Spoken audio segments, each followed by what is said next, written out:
जी हां दोस्तों, अपने ही दफ्तर में बंद हो गए, घिर गए ज्ञानेश कुमार।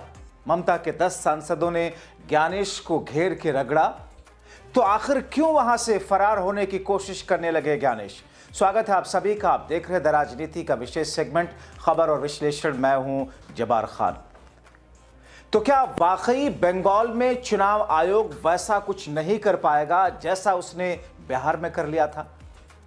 आखिर बंगाल की नई स्क्रिप्ट में चुनाव आयोग और सत्ता पक्ष की कथित मिली भगत की बुनियाद में ऐसा क्या ममता बनर्जी ने पकड़ लिया जिसके बुनियाद पर उन्होंने ज्ञानेश कुमार को घेर लिया और उनके 10 सांसदों ने ज्ञानेश के दफ्तर में घुस करके उन्हें बंद कर दिया।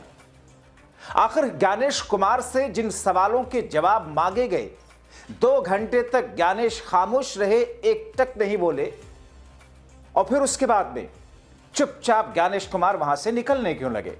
विस्तार से दोस्तों आपको सब कुछ बताते हैं। दोस्तों, महाराष्ट्र विधानसभा बीते दिनों 2024 और उसके बाद में एक के बाद एक एक्सपेरिमेंट भारतीय जनता पार्टी और ज्ञानेश का चुनाव आयोग का। सत्ता पक्ष के लिए ऐसा लग रहा है कि सारे राज्य के चुनाव दरअसल उसी के लिए बने ही हैं।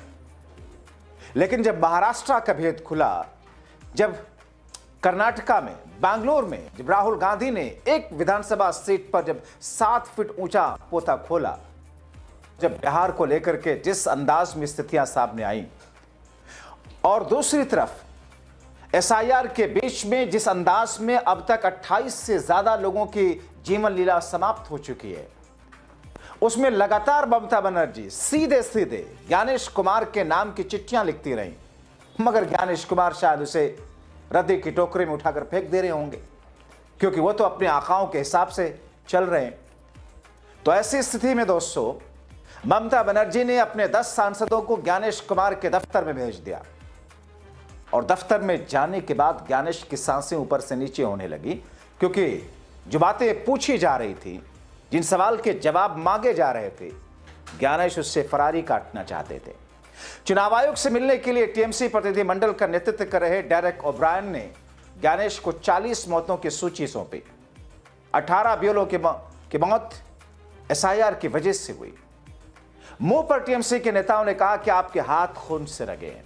ज्ञानेश की आंखें नीचे झुक गई।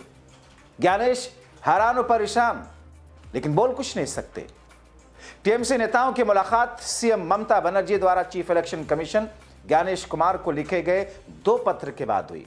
ममता ने चुनाव आयोग से 2 हालिया मुद्दों पर हस्तक्षेप की मांग की। सीएम ने मुख्य चुनाव अधिकारी से उन निर्देशों का जिक्र किया जिनमें जिला चुनाव अधिकारियों को एसआईआर के लिए संविदा पर रखे गए डेटा एंट्री कर्मचारियों का उपयोग करने से मना किया गया। सीएम ने निजी आवासीय परिसरों के अंदर मतदान केंद्र बनाने के प्रस्ताव पर भी चिंता जताई, क्योंकि बीच में जो कुछ बंगाल में हो रहा है, जिस तरीके से सैकड़ों सॉफ्टवेयर डेवलपर को केंद्र से भेजा जा रहा है, जिस तरीके से हजारों डेटा एंट्री वालों को बंगाल भेजा जा रहा है, जाहिर तौर पर ऐसे में बंगाल में एक ऐसा खेला जिसकी बुनियाद और जिसकी बिसात को बिछाई गई है, जिसमें चुनाव तो बेमानी सा हो जाएगा। मगर दोस्तों, इस बीच में टीएमसी के 10 सांसदों ने चुनाव आयोग के दफ्तर में पहुंचकर ज्ञानेश से मुलाकात कर जमकर सुनाया। डेरेक ओब्रायन की अगुवाई में शताब्दी राय, कल्याण बनर्जी, महुआ मोइत्रा, प्रतिमा मंडल, सजदा अहमद, डोला सेन, ममता ठाकुर, साकेत गोखले, प्रकाश सिंह बराक ज्ञानेश के साथ में मिले, मुंह पर बहुत कुछ सुनाया और लिखित शिकायत भी दी। दोस्तों, ज्ञानेश के साथ टीएमसी सांसदों की मीटिंग के बाद जब वो बाहर आए तो मीडिया के सामने अपनी बातें रखते हुए उन्होंने कहा, हम चीफ इलेक्शन कमिश्नर और उनकी टीम से मिले। हमने सबसे पहले उन्हें एसआईआर प्रोसेस की वजह से लगभग 40 मरे हुए लोगों की लिस्ट सौंपी। हमने मीटिंग में यह कहकर के मीटिंग की शुरुआत की कि मिस्टर कुमार और इलेक्शन कमीशन ऑफ इंडिया के हाथ खून से रगे हैं। हमने 5 सवाल पूछे, किसी का भी जवाब नहीं मिला। अब दोस्तों, आपको बताते हैं कि ज्ञानेश से क्या क्या सवाल पूछे, जिसके जवाब देने के बजाय ज्ञानेश दाएं बाएं देखने लगे। डेलीगेशन के निकलने के बाद बताया गया कि कई सवाल जो ज्ञानेश के जवाब जिसका नहीं दे सके, वो सवाल सामने रखे गए। सवाल, अगर असली मकसद नकली वोटर्स या तथाकथित घुसपैठियों का पता लगाना है तो बंगाल को क्यों टारगेट किया जा रहा, जबकि दूसरे बॉर्डर वाले राज्य अछूते हैं? इन्हीं वोटर्स ने बीजेपी को देश भर में सत्ता में चुनाव। क्या बीजेपी अब मानती है उसकी अपनी सत्ता सरकार गैर कानूनी है? एसआईआर से पैदा हुए अमानवीय दबाव और घबराहट में कई बेलोज और आम लोगों की जानें गई। क्या इलेक्शन कमीशन इसका जिम्मेदारी लेगा? कमीशन बांग्ला सहायता केंद्र के स्टाफ को डेटा एंट्री के कामों में मदद करने की इजाजत क्यों नहीं दे रहा? बीजेपी नेता क्यों दावा कर रहे हैं कि बंगाल में 1 करोड़ नाम हटाए जाएंगे? क्या इसका मतलब है कि बीजेपी अब चुनाव आयोग चला रही? चुनाव आयोग बीजेपी को फायदा पहुंचाने के लिए हर संभव कोशिश कर रहा है, जबकि विपक्ष की चिंताओं को पूरी तरीके से नजरअंदाज कर दिया जा रहा है। ऐसा क्यों? दोस्तों, ये सारे वो सवाल थे जिनके जवाब बहुत कठिन नहीं थे, लेकिन कहते हैं ना कि अगर सब कुछ ईमानदारी और साफ नियत के साथ में की गई होती चीजें तो शायद जवाब भी आता।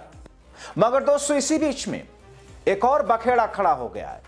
हाल के दिनों में उत्तर प्रदेश के मुख्यमंत्री योगी आदित्यनाथ ने डिटेंशन सेंटर बनाने की बात कही थी, और इस बीच में जो फैसला लिया योगी सरकार ने वो क्या है और चौंकाने वाला है।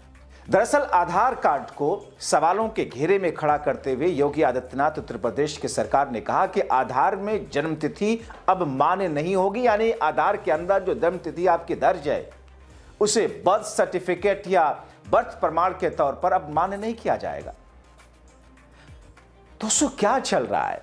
मन मौजी मन मर्जी जो भी बेसात में है उसी को पूरा किया जा रहा है। चूंकि एसआईआर यूपी में चल रहा है, इसलिए अब बर्थ के प्रमाण के लिए आधार के बजाय आपको बर्थ सर्टिफिकेट बनवाना होगा, जिसमें उत्तर प्रदेश जैसे महाकरप्ट राज्य में उत्तर प्रदेश, दोस्तों आप चले जाइए ब्लॉक तहसील,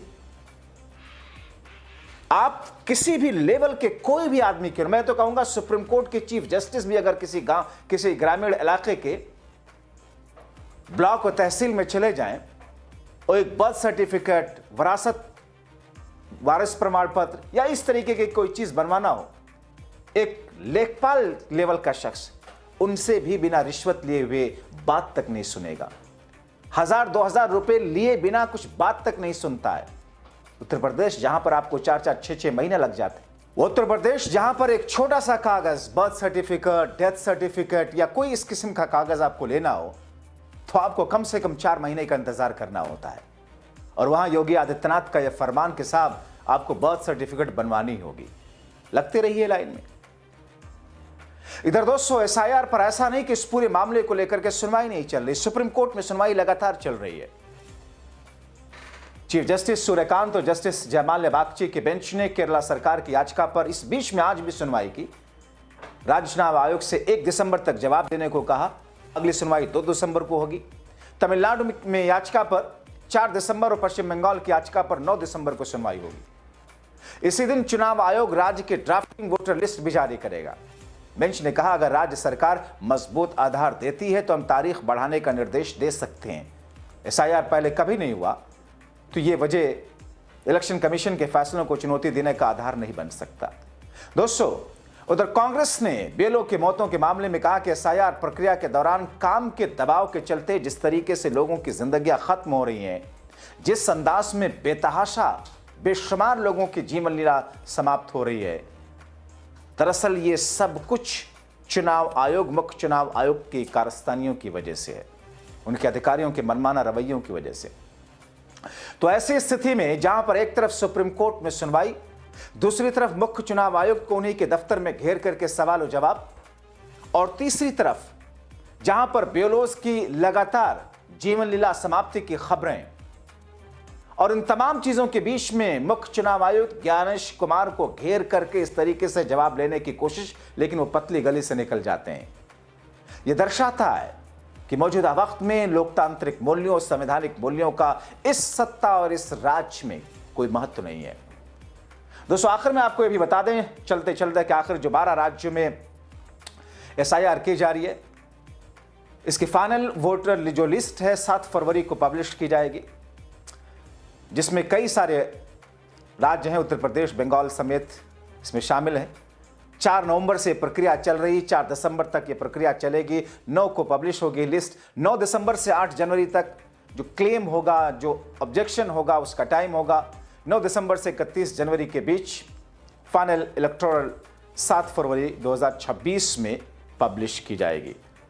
अब ऐसी स्थिति में दोस्तों, हर चोर दरवाजे को खोल करके चुनाव आयोग और सत्ता पक्ष की तरफ से रखा गया, जिसमें सत्ता पक्ष को फायदा हो। लेकिन जब शिकायतें होती हैं तो किसी एक चोर दरवाजे को बंद किया जाता है और दूसरा चोर दरवाजा खोल दिया जाता है। ताकते रहिए, आप देखते रहिए। इसीलिए मैं कहता हूं, जरूरी है आपका जागरूक रहना, क्योंकि इस देश की लोकतांत्रिक मूल्यों और संवैधानिक मूल्यों को बचाए रखने में आप एक शख्स का भी काफी महत्व है। अपनी राय जरूर लिखें।